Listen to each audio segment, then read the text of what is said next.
మళ్ళీ మనం ఎప్పుడు కలుస్తామో కూడా తెలియదు.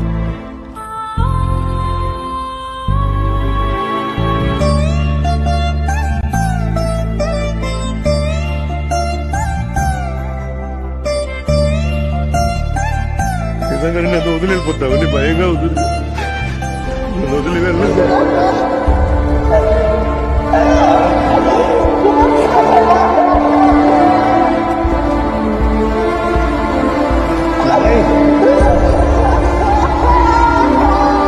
సంవత్సరాలైనా పర్వాలేదు, నేను వెయిట్ చేస్తాను వాడి కోసం. నిద్ర పట్టట్లేదు, జరిగినవన్నీ గుర్తొస్తున్నాయి.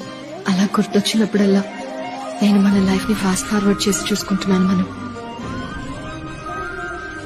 నువ్వెప్పుడొచ్చినా సరే, ఈ ఏడాది బయటకు వచ్చినా, వచ్చే ఏడాది బయటకు వచ్చినా, 5 ఏళ్ల తర్వాత వచ్చినా, 10 ఏళ్ల తర్వాత వచ్చినా, నేను నీ కోసం వెయిట్ చేస్తూ ఉంటాను.